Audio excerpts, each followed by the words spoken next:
Lorsque l'actualité s'affole, suivez Le Point sur Métropole. Le Point, tous les matins à 8h30, reprise 1h30. Le Point est patronné par la BNC, Banque Nationale de Crédit. Trolley Nolan, représenté en Haïti par Sunny Clean, et des batteries Bosch. Bosch, indiscutablement la meilleure des batteries. Madame, Monsieur, bonjour. Bienvenue à la rubrique Le Point de Radio et Télémétropole. Notre invité ce matin, Dr Glaudel Mésilas, avec qui on va commenter l'actualité. Dr Mésilas, bonjour. Bienvenue à la rubrique Le Point de Métropole. Bonjour à toutes les téléspectatrices et les téléspectateurs de Radio Télémétropole. C'est un plaisir pour moi d'être ici avec vous et pour commenter quelques points d'actualité nationale et internationale. Tout à fait. Vous êtes, en fait, vous avez une licence en littérature, vous êtes diplômé en sciences politiques en Haïti, vous avez une maîtrise en relations internationales, vous êtes également diplômé de l'Académie diplomatique de Madrid, vous êtes un spécialiste en fonction publique internationale à l'École nationale d'administration de Paris, ENA. Vous détenez aussi un doctorat en études latino-américaines de l'Université nationale autonome du Mexique et vous avez en votre actif 12 ouvrages sur l'Amérique latine et la Caraïbe. C'est presque impressionnant. N'est-ce pas, docteur? Oui, bien sûr. Et comme chercheur, je crois que le plus important, c'est de produire des réflexions, des analyses sur les dynamiques internationales latino-américaines et caribéennes.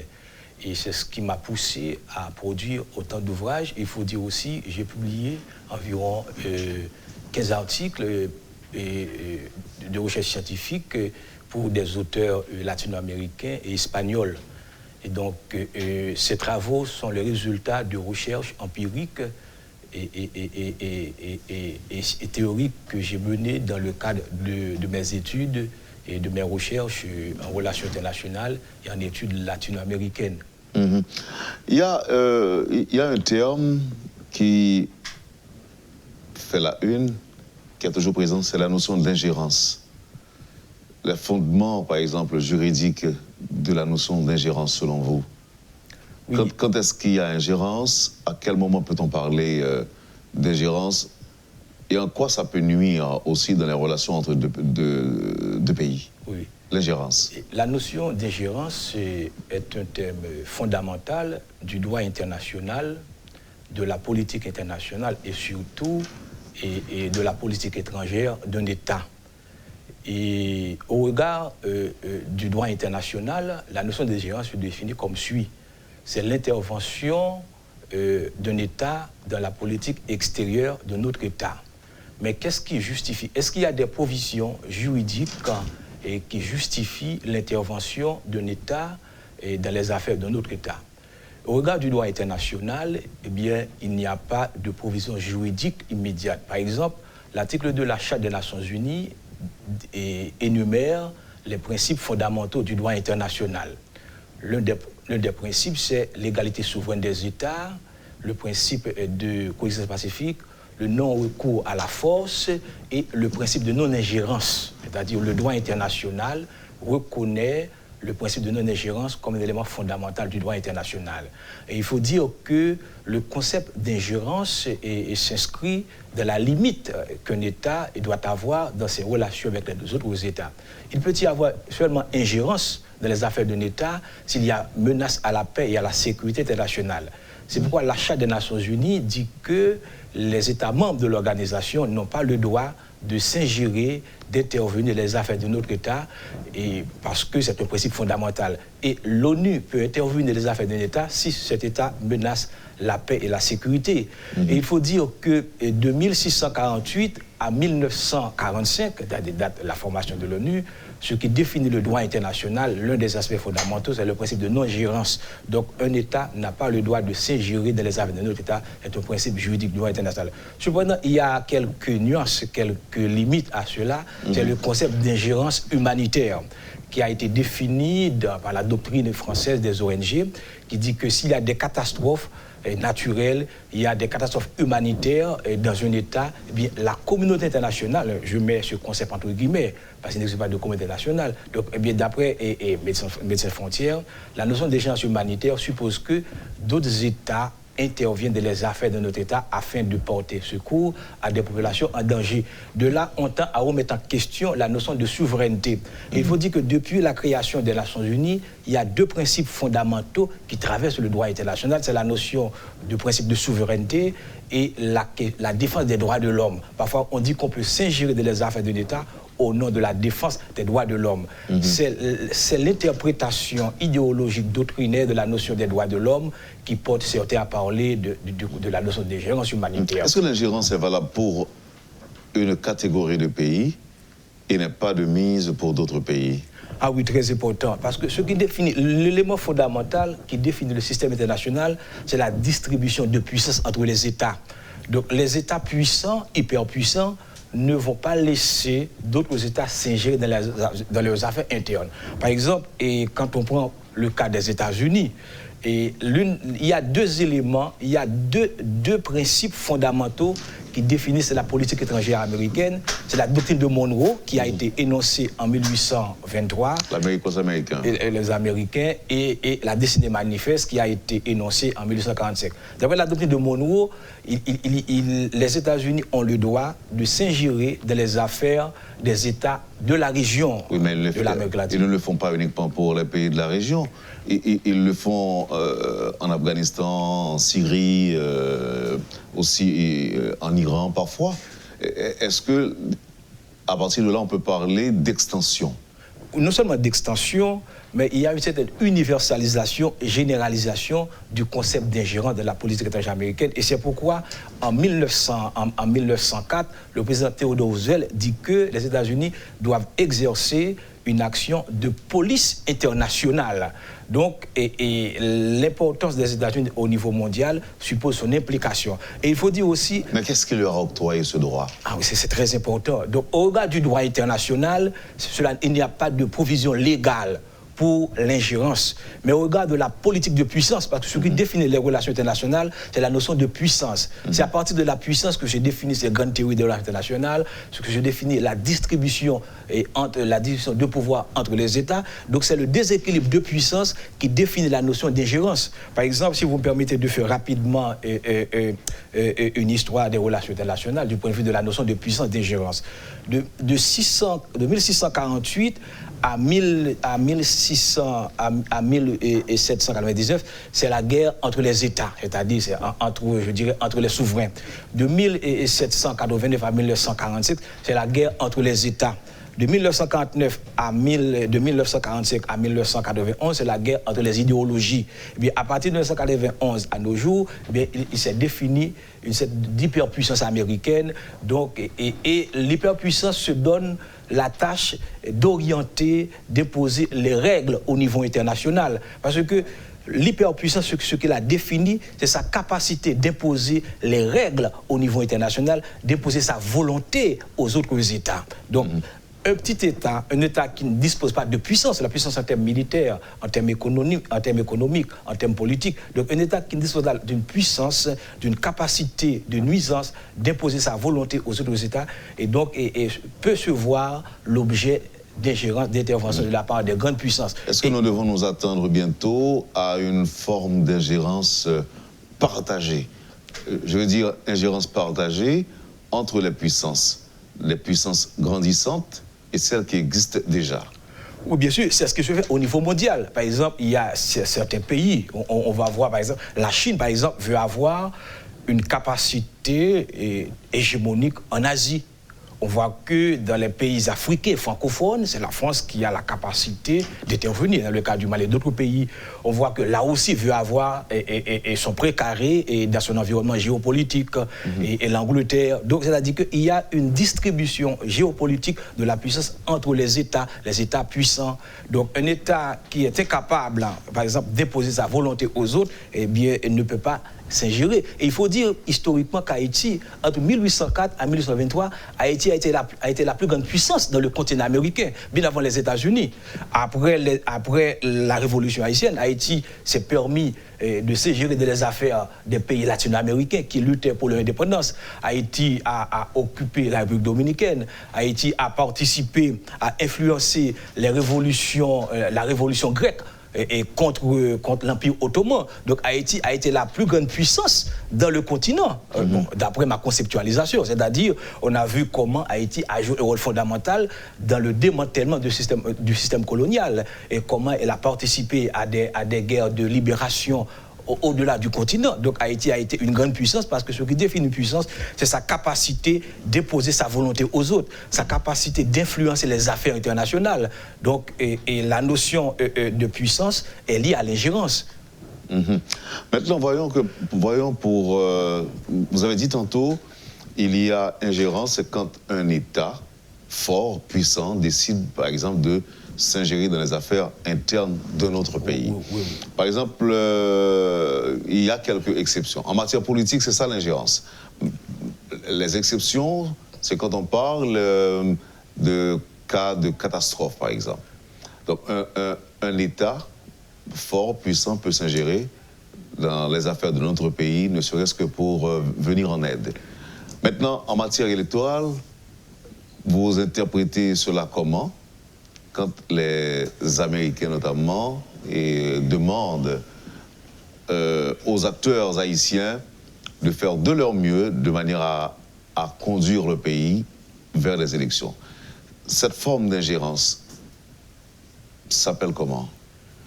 Et c'est une autre forme d'ingérence, mais ça répond à doctrine, et ça répond logiquement, théoriquement, à la notion d'ingérence, c'est-à-dire l'ingérence se manifeste de différentes manières, c'est-à-dire on demande à un pays de faire telle chose, on intervient dans les affaires d'autres États. Donc c'est la même manifestation de l'ingérence qui se manifeste d'une autre manière. Et je dois dire précisément que le système international repose sur environ 3 éléments. Il y a des principes qui existent, des institutions qui existent et des acteurs.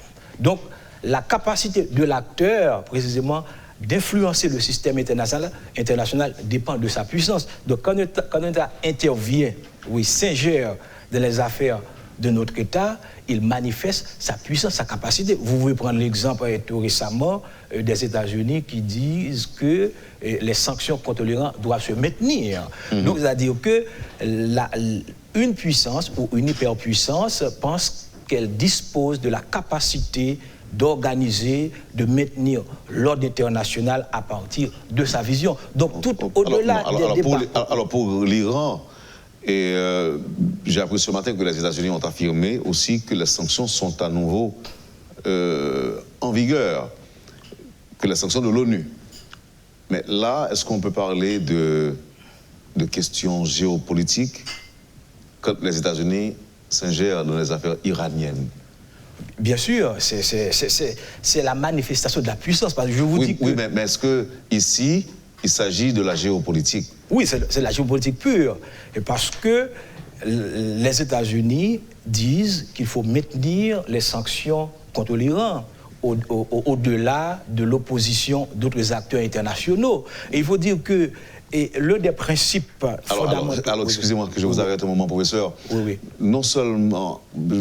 En fait, je sais pourquoi je vous ai posé la question. C'est pourquoi aussi je fais allusion à la géopolitique. Ok, cela peut relever effectivement de la géopolitique, mais cela n'aurait rien à voir avec la doctrine de Monroe. Oui, effectivement, ça est lié à la doctrine de Monroe parce que, comme vous l'avez bien dit, l'extension, c'est la généralisation, la mondialisation ou la globalisation de la doctrine de Monroe. Et cela veut dire que l'intervention américaine de la question iranienne relève de ce qu'eux, ils appellent la stabilité hégémonique. D'après le principe de stabilité hégémonique, il faut une puissance qui impose, qui organise l'ordre international. C'est lui qui dicte les règles, les principes internationaux. Et quand une puissance intervient, une grande puissance intervient dans les affaires de notre État, jugé faible, mais c'est pour manifester sa volonté d'organiser, d'orienter, d'infléchir l'ordre international. Et ça, là, c'est une autre manière de voir se matérialiser, se déployer la notion d'ingérence. Parce que le système international est un système marqué par des rapports de force, des rapports de puissance. L'intervention d'un acteur qui impose sa volonté aux autres, c'est pour laisser voir qu'il faut une stabilité hégémonique. Et la théorie centrale en relations internationales qui domine la pensée américaine, c'est le réalisme. C'est-à-dire que les relations entre les États dépendent des rapports de puissance. Et une puissance... Donc c'est pourquoi on n'entendra pas le Canada parler d'ingérence vis-à-vis des États-Unis. Parce que le rapport de force est différent. Et deuxièmement, une grande puissance, comme les États-Unis n'entend pas se courber au droit international. C'est pourquoi le droit international a très peu d'importance dans le déploiement géopolitique. Donc il y a discrimination à ce niveau-là. Bon, je ne dis pas si c'est discrimination, mais c'est stratégie, et parce que toute politique étrangère, c'est la projection internationale de l'intérêt de l'État. Et cette projection internationale n'entend pas se courber en général au droit international si cet État est puissant. Parce que le droit international, c'est un mécanisme devant réguler les rapports entre les États. Donc les petits États, tout le monde est égal au regard du droit international. Mais l'hyperpuissance ou la puissance n'entend pas se courber au droit international. C'est pourquoi il y a une grande différence entre la politique étrangère américaine et la politique étrangère de l'Union européenne. Pour l'Union européenne, l'ordre international repose sur le respect des principes, sur le multilatéralisme, sur la norme, le recours à la norme et non pas le recours à la force. Mais la puissance hégémonique, la puissance qui veut s'imposer dans l'ordre international, entend dicter sa volonté. C'est pourquoi le droit international a très peu d'importance pour lui. Et ça devrait, à la limite, poser des problèmes à l'avenir. Oui, bien sûr, ça pose... Par exemple, avec la montée de la Chine. Oui, très important. Donc, c'est une question fondamentale au regard du droit international. La Chine, il faut dire historiquement, la Chine a été victime des puissances occidentales. Au XIXe siècle, la Chine a été l'objet d'accords inégaux. Les puissances occidentales ont imposé à la Chine d'ouvrir, on lui a demandé d'ouvrir ses frontières, et la Chine a été victime même de la puissance des puissances asiatiques. Et donc elle est historiquement victime de l'hégémonie occidentale. Et après la Seconde Guerre mondiale, la Chine, il y a deux choses qui se sont passées en Asie. Le Japon a imité l'Occident, d'où l'industrialisation, le développement du Japon qui a commencé au XIXe siècle, et la Chine a suivi l'Union soviétique. Quand la Chine s'est rendue compte qu'elle ne doit pas suivre l'Union soviétique, eh bien, à partir de la fin des années 70, la Chine a commencé à imiter l'Occident. Mais quand elle imite l'Occident, eh bien, elle garde sa culture, sa tradition. Donc la Chine commence à se développer économiquement, militairement, elle est en remettant en question l'ordre hégémonique. Et c'est ce que les grands spécialistes appellent la transition hégémonique. On pense que nous sommes en présence d'une transition hégémonique. Comme la Chine va devenir la plus grande puissance du monde au niveau géopolitique, donc elle n'entend pas respecter les normes établies, les principes établis, parce que les principes qui ont été établis n'ont pas été faits par elle. Donc il faut dire que ces puissances venaient de l'expansion des États-Unis. Et ce sont les États-Unis qui ont organisé l'ordre mondial depuis 1920. Donc 1920, et avec la création de la Société des Nations, la SDN, et puis 1945, la création de l'ONU. Donc toute l'architecture politique, économique, géopolitique mondiale actuellement vient de la politique étrangère américaine. Donc les principes du libéralisme économique, du libéralisme politique au niveau institutionnel international. Donc la Chine, précisément, n'a pas contribué à créer cet ordre international. Et cet ordre international n'a pas été positif pour elle parce qu'elle était victime depuis le XIXe siècle. Et donc on est en présence d'une crise de distribution de puissance au niveau international, et la Chine entend remettre en question l'ordre établi. Et ce qui est particulier, et ce qui est dangereux pour certains pays occidentaux concernant la Chine, c'est que la Chine ne met pas devant de la scène une sorte d'idéologie. La Chine n'est pas démocratique, elle n'exporte pas d'idéologie politique, d'idéologie économique, c'est-à-dire qu'elle est communiste. Alors que l'Occident, c'est-à-dire ce qui fait l'Occident comme méga-identité, eh bien, ce sont les valeurs, c'est l'idéologie, la démocratie, les droits de l'homme, société civile, ce sont des concepts idéologiques que l'Occident a imposés au monde, alors que la Chine est en train de remettre en question l'ordre mondial sans imposer d'idéologie. Dans les relations commerciales de la Chine avec les autres pays de l'Afrique et ailleurs, la Chine ne parle pas d'idéologie politique, la Chine ne fait que tirer parti de la coopération internationale. Donc on s'interroge sur l'avenir du monde avec la Chine comme superpuissance, parce que ce sont les principes, les valeurs occidentales qui vont être remises en question, parce que la Chine, on dit qu'elle n'est pas démocratique, qu'il n'y a pas le respect des droits de l'homme, etc. Donc il y a une crise géopolitique, et c'est pourquoi quand la Chine est entrée à l'OMC en 2001, eh bien, on pensait que la Chine, avec la libéralisation économique, allait faire la libéralisation politique.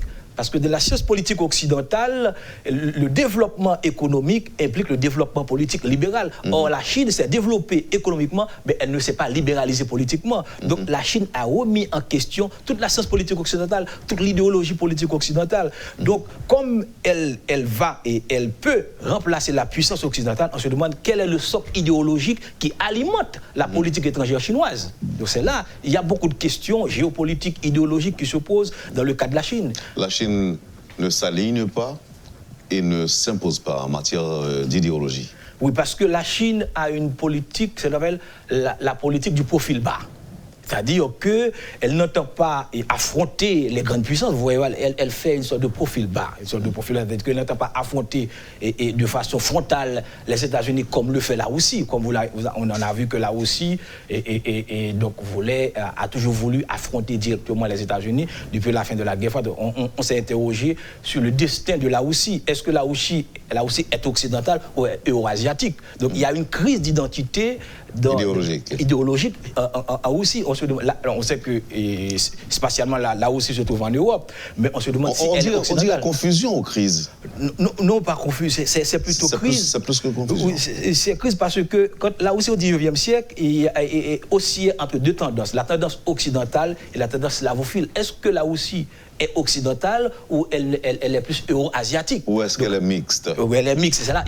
Ce sont les débats au sein de la pensée russe. Par exemple, avec la révolution russe en 1917, on pensait que le destin de la Russie, c'est d'être communiste, d'être communiste à l'opposé de l'Occident, parce que tout le système de la guerre froide, c'est l'opposition entre l'Occident et le communisme. Mais après la fin de la guerre froide, on se demandait si la Russie va devenir occidentale, si elle va rester dans la tradition, cette tradition slavophile, etc. Donc, c'est-à-dire que l'affirmation russe au niveau géopolitique est liée à l'identité. Et c'est pour dire aussi que la politique étrangère d'un État est liée à son histoire, à sa culture, à son identité et même à sa civilisation. Vous voyez, la Chine aussi, la Chine est considérée comme un État civilisationnel. La Chine n'est pas un État comme n'importe quel État, et parce qu'elle existe depuis des millénaires. Donc il y a la culture, la pensée chinoise, et partout ailleurs, ce que fait la Chine, c'est de créer des centres d'études de Confucius pour exporter, pour développer la pensée confucéenne, vous voyez. Donc il y a toujours, la Chine mettait toujours sa culture, son identité. Je me rappelle avoir lu qu'en 1870-71, il y avait le premier contingent des étudiants chinois qui allaient étudier aux États-Unis. Et on envoyait avec ces étudiants des professeurs de culture chinoise. Ils allaient étudier en Occident, mais ils étaient accompagnés de professeurs de culture chinoise pour qu'ils ne perdent pas leur identité. C'est ce qui se passe au niveau asiatique. C'est-à-dire le Japon s'est occidentalisé, mais il n'a pas perdu son identité. L'ère Meiji, c'est l'assimilation de la technologie occidentale, mais avec le métier de la culture traditionnelle, et de même la Chine, de même l'Inde et tous ces pays asiatiques. C'est-à-dire ils maintiennent leur identité, leur tradition. Ils ne sont pas inférieurs culturellement vis-à-vis de l'Occident. Il y a toujours ce métier, cette défense de l'identité. Et même dans le monde arabe, et c'est ce qui fait la particularité du monde arabe. Ce qui fait le monde arabe, c'est l'identité islamique vis-à-vis de l'Occident. Quand il y a eu le printemps arabe, tout le monde disait que le monde arabe allait devenir démocratique, libéral, moderne, occidental, mais la culture islamique et arabe se maintient, se renforce vis-à-vis de la domination occidentale. Donc par rapport à nous, en Amérique, nous avons été victimes de la domination occidentale, de la tradition occidentale. Donc les pays asiatiques, le seul problème qu'il y a au niveau asiatique, c'est que ces pays n'ont pas une intégration au niveau de la sécurité, au niveau politique. Il y a une diversité de pays asiatiques, mais qui n'ont pas de relations politique et renforcée, parce que le monde asiatique a été caractérisé par des conflits. Il y a le conflit Inde-Pakistan, le conflit la Chine et le Japon, les deux Corées. C'est un espace balkanisé politiquement, idéologiquement. Voyez. Donc, et on voit que l'avenir géopolitique du monde se trouve en Asie. Mais cette Asie est problématique parce qu'elle n'est pas traversée par une identité commune, par une intégration politique commune, comme on a l'intégration européenne. Parce que l'Europe, il y a la dimension économique, la dimension politique, la dimension de défense. Il y a une identité européenne qui veut devenir une sorte de fédéralisme, une sorte de fédéralisme d'État européen qui repose sur l'identité et les valeurs communes. On ne trouve pas ça dans le monde asiatique, on trouve ça dans le monde moyen-oriental, les pays islamiques. Et on trouve ça en Afrique, l'Union africaine. Mais on ne trouve pas d'union asiatique, alors que c'est l'Asie qui est l'avenir du monde, idéologiquement parlant. Mais il y a une crise d'identité géopolitique. J'aime bien entendre ça. L'avenir appartient à la Chine. Effectivement, et beaucoup disent que la Chine sera la puissance hégémonique, en ce sens qu'il y aura le remplacement de la puissance américaine par la puissance chinoise en raison du développement économique et politique. Mais on s'interroge sur l'identité idéologique de cette puissance chinoise. Parce que dans ces rapports... Mais pourquoi selon vous, on parle de Chine et non de la Russie? Oui, parce que effectivement, et d'ailleurs c'est ce qui a marqué depuis les années 70, la Chine a eu ce problème avec l'Union soviétique. Donc là aussi actuellement, c'est une puissance régionale, mais qui n'a pas cette capacité militaire et technologique et économique de la Chine. C'est-à-dire que là aussi veut être reconnue comme une puissance hégémonique, une puissance régionale et mondiale. Donc la Chine, c'est ce qui est différent pour la Chine. Oui, la Chine elle-même, non seulement elle est une puissance régionale, mais elle veut se déployer au niveau mondial. Et c'est pourquoi il y a eu ces accords de coopération, ces accords avec les pays de l'Asie, les pays de l'Afrique, les pays de l'Amérique latine, etc. Elle est en train de déployer aussi sa puissance politique, économique au niveau mondial. Donc, alors que là aussi, ne dispose de cette capacité économique, technologique dont dispose la Chine. Docteur Mézilas, on va observer la pause, comme on le fait à la rubrique Le Point chaque jour. On va observer la pause et on revient pour d'autres questions. Le docteur Glodel Mézilas, comme on l'a dit, est spécialiste en fonction publique internationale et il a une maîtrise également en relations internationales. On observe la pause et à tout de suite. Poursuivez, madame, monsieur, la rubrique Le Point de Radio et Télémétropole. Notre invité ce matin, le docteur Glodel Mézilas. C'est le temps de la pause et à tout de suite. Le Point est patronné par la BNC, Banque nationale de crédit. Trolley Nolan, représenté en Haïti par Sunny Clean, et des batteries Bosch. Bosch, indiscutablement la meilleure des batteries. Bienvenue, madame, monsieur, à la deuxième partie de la rubrique Le Point de Métropole. Le docteur Glodel Mézilas est notre invité ce matin. Nous parlons de l'actualité internationale, nous parlons de l'ingérence, entre autres. Il y a un auditeur qui m'a demandé de vous poser une question. Vous parlez souvent, ou encore vous faites souvent référence à la puissance militaire. Qu'est-ce que vous pensez du soft power? Oui, c'est une très belle question. D'ailleurs, l'auteur et le spécialiste américain qui a conceptualisé la notion de soft power, c'est Joseph Nye. C'est lui qui, dans les années 70, avait développé la notion de soft power, d'interdépendance.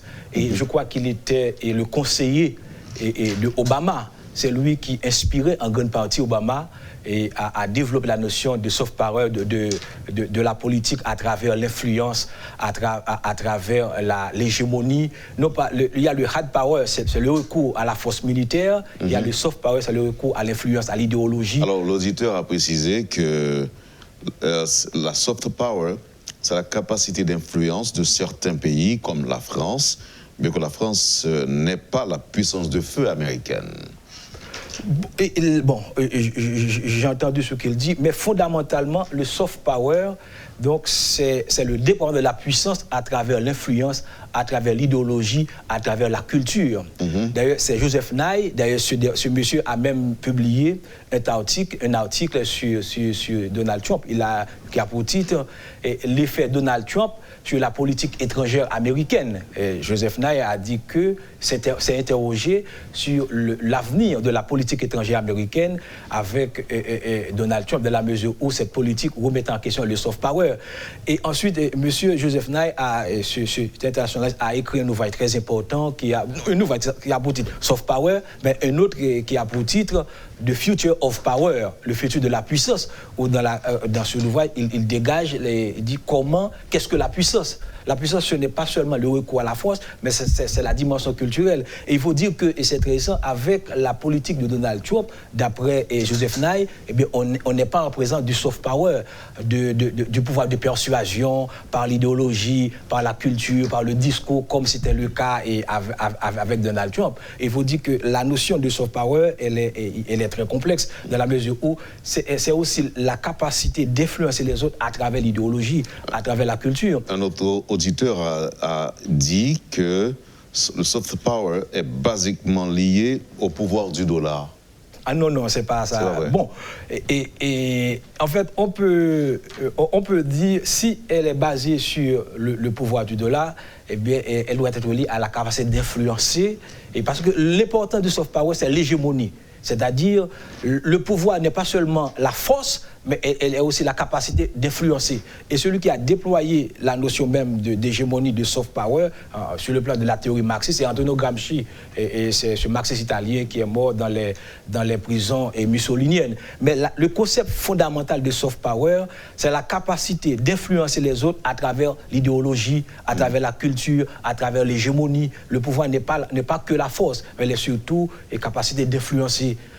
Et donc, c'est peut-être ce que tente de faire aussi la Chine à travers les centres de Confucius, c'est-à-dire qu'en créant des centres d'études sur Confucius partout dans le monde. Donc, elle voudrait développer le soft power. C'est pourquoi la Chine n'a pas toujours parlé de référence du recours à la force. Donc, c'est la culture, la tradition. D'ailleurs, dans les années 90, il y a un renouveau des études confucéennes, des études de la tradition et culturelle, etc.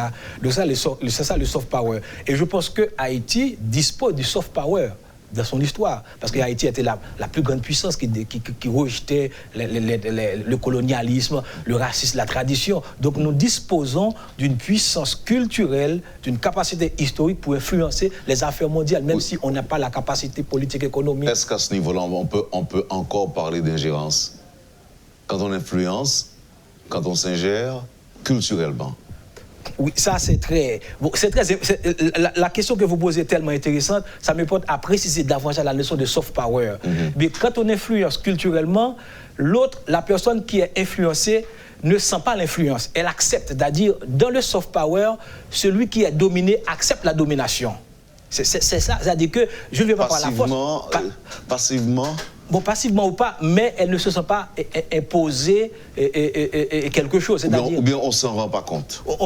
Bien sûr, on ne se rend pas compte, mais on bénéficie aussi de cette domination. Parce que c'est un concept fondamental.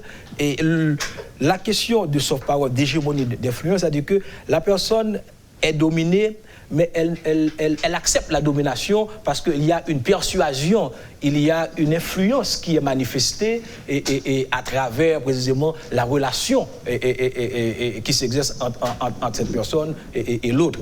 Donc la domination culturelle, c'est une domination idéologique et psychologique. On accepte la domination parce que tout simplement on se sent concerné. Mais la force brute est rejetée. Nous restons dans la région pour parler de géostratégie ou de géopolitique. Prenons par exemple le cas de Cuba, qui est différent du nôtre par exemple, et envisageons nos relations avec les États-Unis. Nous dirons quoi? Et par exemple, Cuba qui... Écoutez, on connaît l'histoire, on a une idée de ce qui s'est passé entre Cuba et les États-Unis, et notre histoire aussi, Haïti et les États-Unis. De quoi ici peut-on parler? De géopolitique ou d'idéologie, tout simplement? D'abord des géopolitiques. Qui rend les rapports différents. Oui, d'abord de géopolitique, parce que qu'est-ce que la géopolitique? La géopolitique, c'est la science politique de l'espace, c'est-à-dire la politique d'un État dépend de l'espace, c'est-à-dire de sa capacité d'influencer l'espace. Et il faut dire que Cuba et Haïti ont fait les deux grandes révolutions contre l'Occident. Haïti au XIXe siècle. La grande révolution haïtienne de 1804 a été faite contre les normes impérialistes, colonialistes, racistes. Haïti a succombé parce qu'il n'y avait pas un ordre géopolitique, un équilibre de puissance qui était en sa faveur. Et la révolution cubaine en 1959 a été une révolution contre l'ordre occidental. Et Cuba a survécu parce qu'il y avait un contexte d'équilibre de puissance. Voyez? Donc Cuba a pu influencer et géopolitiquement et toute la région. Et il faut dire la révolution cubaine, pour pouvoir dire davantage de cette révolution, a impacté systématiquement l'Amérique latine. Elle a impacté au niveau de la théorie sociale, la théorie de la dépendance. Elle a impacté au niveau de la théologie de la libération. C'est-à-dire c'est grâce à la révolution cubaine qu'on allait parler de théologie de la libération. Elle a impacté cette région au niveau des pratiques de guérilla. Donc il fallait refaire l'expérience cubaine en Amérique latine. On allait avoir des guérillas dans toute la région. Cuba a influencé la région au niveau même de la philosophie, d'où philosophie de la libération. On parle de sociologie de la libération. Donc l'expérience cubaine dans la région a été radicale sur le plan théorique, sur le plan pratique, c'est-à-dire il y avait toutes sortes de guérillas, donc comme je vous dis, la théorie de la libération, la théorie sociale, la refondation de la théorie sociale au niveau de l'économie, de la politique, de la sociologie, eh bien, c'est inspiré de l'expérience cubaine, et parce que cette expérience est reposée sur le marxisme. Et puis il y a eu Cuba qui allait en Afrique. Donc là, l'expérience est idéologique. Oui, fondamentalement idéologique, mais elle était aussi pratique de la mesure où Cuba apportait de l'aide aux révolutionnaires, aux guérilleros de la région. Donc Cuba, cette révolution a marqué une rupture idéologique, géostratégique, radicale dans la région. On en parle comme étant l'échec le plus cuisant des États-Unis dans la région. Oui, bon, et on parle d'échec, et on peut nuancer ça, parce que quand Cuba a fait sa révolution, eh bien, Cuba bénéficiait précisément du contexte géopolitique, l'Union soviétique qui existait à l'époque.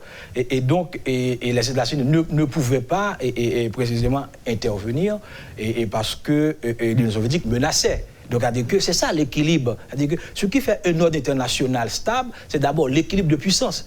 Et c'est ce qui caractérisait tout l'ordre international de 1648 et je dirais à 1989. C'est-à-dire, il y avait de 1648 à 1920, c'est l'ordre par l'équilibre. C'est-à-dire, il y avait la formation des alliances entre les puissances européennes. Donc, aucune puissance hégémonique ne pouvait émerger. Et ce sont les États-Unis, le président Woodrow Wilson, qui, après la Première Guerre mondiale, a dit qu'il faut en finir avec la diplomatie secrète, la diplomatie des alliances secrètes. Il faut repenser la diplomatie. Eh bien, elle créait ce qu'on appelle la diplomatie ouverte. On a créé la SDN comme étant cette structure institutionnelle devant organiser l'ordre international. Et après la Seconde Guerre mondiale, c'est-à-dire que cette architecture internationale va être créée par les États-Unis. Mais quand nous prenons la question cubaine dans son contexte géopolitique, eh bien, les États-Unis ne pouvaient pas intervenir parce qu'il y avait la présence soviétique. C'est-à-dire il y avait les deux, on parle la guerre froide, les deux superpuissances. Et donc, elles se mettaient d'accord pour éviter une conflagration parce que ces deux superpuissances disposaient de l'arme nucléaire. Ce que veut dire l'arme nucléaire, c'est la sagesse. C'est-à-dire, avant de penser à attaquer un État, il faut savoir qu'il dispose de l'arme nucléaire, il peut en faire un usage à n'importe quel moment. Et donc, quand le pays, c'est pourquoi la Corée du Nord... L'objectif, c'est de la dissuasion. La dissuasion, c'était dans les années 70, c'était un changement radical dans l'ordre international. Parce que ce qui est fondamental pour un État qui dispose de l'arme nucléaire, c'est que la réaction est beaucoup plus forte que l'action. C'est-à-dire la réaction est beaucoup plus forte que l'attaque parce que l'État qui dispose de l'arme nucléaire eh bien, a des têtes nucléaires ici et là. Donc la réaction sera beaucoup plus difficile. Et c'est pourquoi, après la Deuxième Guerre mondiale, il y avait deux problèmes qui étaient posés au niveau international. C'est la question nucléaire et la question palestinienne. La question nucléaire, les États-Unis disposaient de 1945 à 1948 l'arme nucléaire. Les États-Unis disaient que donc on ne va pas fabriquer de nouvelles armes nucléaires, eh bien, elles ne faut pas les utiliser non plus. L'Union soviétique disait non, il faut détruire cette arme nucléaire. Donc l'Union soviétique va fabriquer son arme nucléaire en 1949. C'est à partir de là, il y aura l'équilibre de la terreur. Donc l'arme nucléaire donne aux pays qui en disposent cette capacité de dissuasion. Donc, et c'est pourquoi, par exemple, vous voyez certains pays, l'Inde, Pakistan, et la France, les États-Unis, la Grande-Bretagne, l'Israël, on ne veut pas que l'Iran en dispose, parce que s'il en dispose, il aura cette capacité de dissuasion, on ne peut pas l'attaquer, parce que sa réaction sera beaucoup plus radicale que l'action. Donc, c'est pour ça que l'arme nucléaire constitue un outil de dissuasion et permet d'avoir l'équilibre au niveau géopolitique. On a observé une certaine résistance qui a duré à travers le temps. Je parle de la résistance cubaine par rapport à ce que les autres appellent l'impérialisme américain. Ça a duré. Cuba a tenu tête malgré la dissolution du bloc soviétique, par exemple. Est-ce que vous pensez que le Venezuela saura résister aussi longtemps par rapport aux Américains ? Oui, c'est une excellente question et la situation du Venezuela est très différente de celle de Cuba. Parce que Cuba est idéologique. Idéologique et fondamentalement. Oui, mais quand on sait par exemple qu'il y a d'autres pays qui ne sont pas forcément socialistes ou communistes, mais qui s'arrangent de manière à entretenir des relations dangereuses en quelque sorte avec Venezuela. Oui, donc on dit dangereux parce qu'il faut dire, le Venezuela c'est très intéressant. La révolution, il faut dire le Venezuela, c'était le premier pays où a commencé ce qu'on appelle la critique du néolibéralisme. Il y avait en 1989 ce qu'on appelle le Caracazo, c'est-à-dire que cette manifestation populaire est contre le néolibéralisme. Et en 1998, des élections ont été réalisées et Chavez a gagné et a voulu faire précisément ce qu'on appelle cette révolution socialiste du 21e siècle. Et malheureusement, le grand problème du Venezuela, c'est que cette révolution socialiste n'a pas impliqué une transformation économique. Parce que le pays repose encore sur la vente des matières premières. Et c'est là toute la crise du pays. Mais au niveau idéologique, c'est le Venezuela de Chavez précisément, qui a permis à la gauche de reprendre souffle dans la région, alors qu'on pensait que la gauche a échoué en 1989. Donc, je pense que la survie du Venezuela est peut-être difficile de la mesure où elle ne dispose pas de cette capacité économique. Parce que ce qui fait un État, c'est d'abord l'économie, la capacité de s'organiser économiquement. Et toute son économie repose sur des matières premières, la vente du pétrole. Vous voyez, c'est là le grand problème. Donc comment passer des matières premières à l'industrialisation ? Donc c'est là, je pense que c'est là l'un des problèmes que peut poser la question vénézuélienne. Et même si dans toute la région, en Amérique latine, la gauche qui a suivi le Venezuela a échoué en grande partie parce qu'elle n'arrivait pas à faire face aux problèmes économiques et sociaux. On voit maintenant comment la droite a refait surface. Donc le problème fondamental de la région et de l'Amérique latine, c'est le passage d'une économie de rente, d'une économie basée sur les matières premières, à une économie industrialisée qui atteint toutes les couches de la population et qui parvient à créer un État-providence, un État social. Alors, je vois qu'il y a beaucoup d'intellectuels qui nous suivent et qui participent à l'émission. L'un d'eux nous a fait un petit rappel. Il a dit ceci, et je cite, que les théories cubaines sont sectorielles. Celles d'Haïti sont mondiales, sans faire de l'ethnocentrisme. Bon, j'ai pas compris. Peut-être c'est quand je parlais tantôt de la résistance, quand je parlais de rapport entre Cuba et les États-Unis et rapport entre Haïti et les États-Unis en termes d'ingérence. Oui, bon, ouais, je pense là, comme je l'ai dit, La notion d'ingérence renvoie à la distribution de puissance dans l'espace international. L'État puissant ou hyperpuissant intervient quand précisément il constate que l'autre État est faible. Et c'est pourquoi le droit international ne l'intéresse pas. C'est-à-dire parce que ce droit devrait lui interdire d'ingérer dans les affaires de notre État. Et c'est pourquoi la notion d'ingérence devient une dimension idéologique. Par exemple, quand je parlais de la notion d'ingérence humanitaire, et la notion d'ingérence humanitaire renvoie à la morale. C'est en se référant à la morale que l'on parle d'ingérence humanitaire. On pense que la morale, c'est-à-dire les gens qui souffrent, doivent être aidés par la communauté internationale. Mais concernant le cas d'Haïti, je pensais qu'on se référait à la révolution haïtienne comme étant un humanisme. Une révolution à effet mondial. À effet mondial, parce que c'est Haïti qui a renversé l'ordre colonial, l'ordre raciste, l'ordre esclavagiste. Voyez. Donc, et cette révolution est aussi en dimension épistémique et théorique. Je pense effectivement que c'est dans ce contexte-là que l'auditeur a parlé de résistance sectorielle pour Cuba et mondiale pour Haïti. Et là, il a précisé en parlant des théories anti-esclavagistes. Oui, donc, c'est vrai.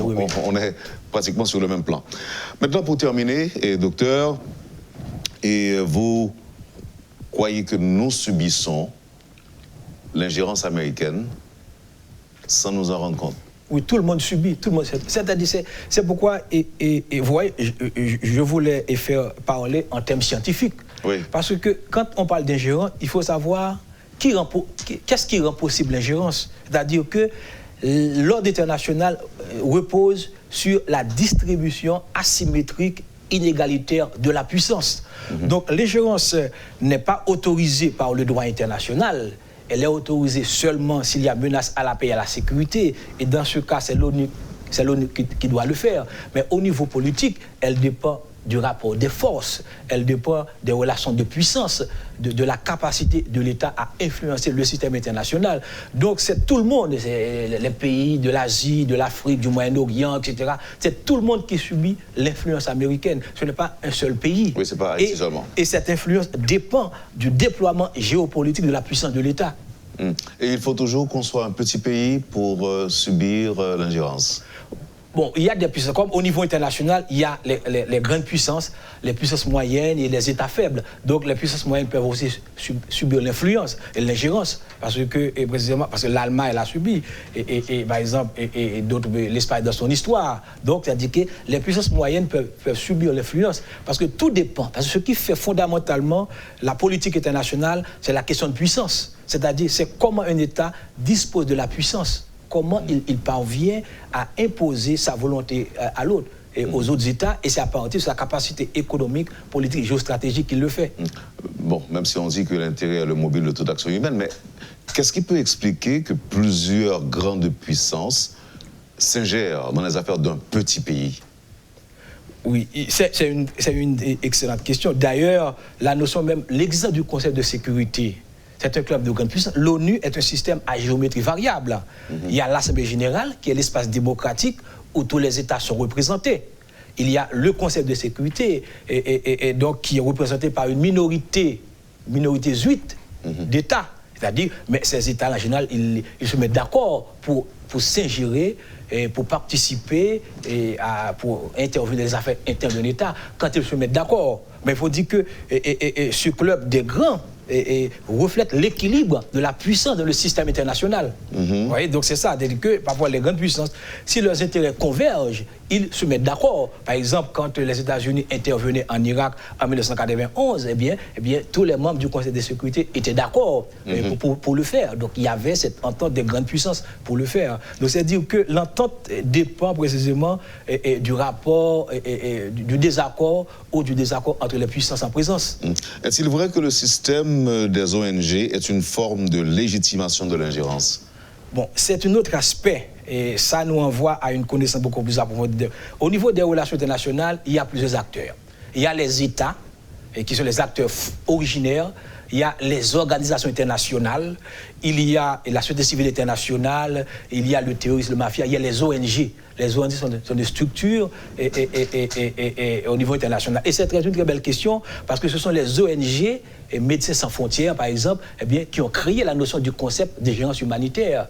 Le droit d'ingérence, c'est-à-dire qu'on pensait que les catastrophes naturelles frappent la conscience internationale, donc il faut intervenir. Donc la notion d'ingérence humanitaire vient de la doctrine des ONG françaises, vient de la doctrine française. C'est-à-dire c'est en France que c'est déployé, c'est développé, c'est conceptualisé la notion d'ingérence humanitaire, mais c'est de l'influence des ONG. Donc les ONG joue un rôle fondamental dans la politique internationale. D'ailleurs, il y a un nouveau concept dont on parle, c'est la notion de bonne gouvernance qui suppose la participation de tous, le privé, le public.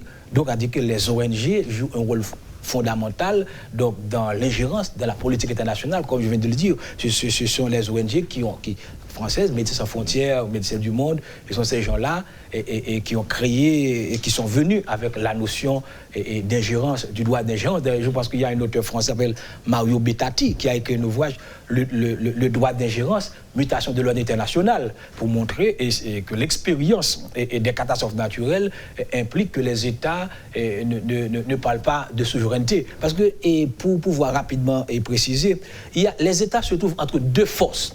C'est le principe de souveraineté, c'est-à-dire l'indépendance politique, et le principe des droits de l'homme. C'est-à-dire, c'est-à-dire, le principe des droits de l'homme, c'est que la personne humaine est une valeur, est une dignité. Si la personne humaine est en danger, il faut que la communauté intervienne. Donc les États ne peuvent pas prétexter la souveraineté et quand des personnes sont en danger. Donc c'est là le problème. Toute la notion de droits de l'homme, la notion d'ingérence humanitaire, du droit d'ingérence, vient du concept du droit de la personne. Et la souveraineté, c'est pourquoi les États, et il faut dire aussi, et pour préciser, c'est que la souveraineté de l'État est très limitée. Une fois que l'État entre en relation internationale, eh bien, c'est limité. Quand on crée une organisation internationale, on crée l'ONU, on crée l'OEA, on crée l'Union africaine, on lui donne une partie de sa souveraineté. Il y a une forme d'ingérence acceptée par l'État quand il crée une organisation internationale. Donc il y a une limite. Une dernière question. Dans le commencement de l'émission, on t'a dit qu'à un moment donné, Haïti est une superpuissance, puisqu'il t'a imposé volonté sous le monde. Je dis là, c'est Haïti qui a fait les frais, ou qui a subi pression, ingérence des autres pays. Est-ce que vous pensez que nous allons attendre dans 10 ans, dans 20 ans ou dans 50 ans à un revirement et que les choses redeviennent comme elles ont été avant? Est-ce que c'est possible? Bon, ce sont de belles questions qui méritent une autre émission encore. Parce que ça qui est fondamental dans l'État, c'est-à-dire que c'est le développement économique dans toute la modernité. Si vous voyez par exemple, le Japon, lorsque l'Europe fait la révolution industrielle, mais qu'est-ce que le Japon fait? Il fait l'ère Meiji en 1868, la grande révolution industrielle. Après, l'Union soviétique, la révolution de 1917, c'est-à-dire que c'est l'industrialisation, c'est industrialisation plus électricité. Ouais, et la Chine, l'Elwe Bagala, elle n'a pas arrêté le communisme. Qu'est-ce que la Chine fait? Il commence, à partir de 1976, il va entrer dans le capitalisme, il va entrer dans l'OMC. Ouais, les pays de l'Asie, Corée du Sud, Singapour, ces grandes puissances, c'est-à-dire que c'est l'industrialisation où un État qui n'est pas disposé de capacités économiques, d'autosuffisance économique, industrielle, c'est le problème. Donc le problème des États faibles, de n'importe quel État, c'est d'abord l'économie. Parce que ce qui définit les États dans la modernité, c'est la notion, c'est la capacité d'industrialiser. Il faut industrialiser, il faut urbaniser. Donc quand on n'a pas la base économique, on ne peut rien faire. Vraiment, la toute dernière, une réponse brève. Oui. Quelle estimation faites-vous de la technologie moderne dans l'influence mondiale? C'est un confrère, Marcus Darbouz, qui est aux États-Unis, qui nous pose cette question. Oui, bien sûr. D'ailleurs, il y a un auteur qui développait la notion de nouvelle technologie, c'est Manuel Castel, un grand professeur de sociologie. Je vous dis que la technologie est un rôle fondamental. D'ailleurs, la virtualisation, la puissance est virtuelle. Elle n'est pas seulement visible, mais elle est virtuelle. Donc, technologie a un rôle fondamental. D'ailleurs, c'est une raison, Joseph Nye, théoricien du soft power, il développe dans le livre The Future of Power, il dit la puissance, le futur de la puissance dépend de monde qui a capacité d'influencer. Il faut dominer la technologie, il faut dominer la question culturelle hégémonique. Donc, on dit que la technologie, donc, le rôle fondamental, est joué dans le soft power, c'est-à-dire la capacité d'influencer. Donc, et c'est peut-être ça que auteur, ça, Joseph Naila, il dit que ça qui est important, ce n'est pas le remplacement de la puissance américaine, non, mais c'est comme les États-Unis l'a organisé le soft power. La puissance technologique, la puissance politique, la puissance culturelle. Alors, un autre auditeur, Aksan Abela, parle lui-même du droit d'ingérence. On ne parle pas du droit d'ingérence, mais du devoir d'ingérence. Oui, c'est deux concepts. Et le devoir, ça renvoie en dimension morale. Parce que notion ingérence, de dimension morale, c'est-à-dire que quand on a souffri, on n'est pas capable et pas dire rien. Donc, c'est la morale face au droit. Là, c'est l'ingérence humanitaire. On parle oui, l'ingérence humanitaire, oui. On va finir. Professeur, merci infiniment d'avoir été disponible pour nous ce matin.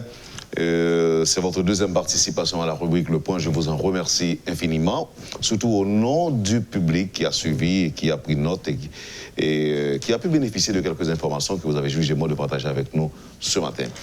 Docteur Claudel Mézilas, encore une fois, merci, bonne semaine et à bientôt. Merci à tout le personnel de Radio-Télé Métropole et pour l'accueil chaleureux. Et merci à vous aussi. Et comme grand journaliste, je me rappelle même pas venir dire, son grand journaliste, oui, il faut qu'on ne parler parce que son gros, plus gros journaliste dans le pays.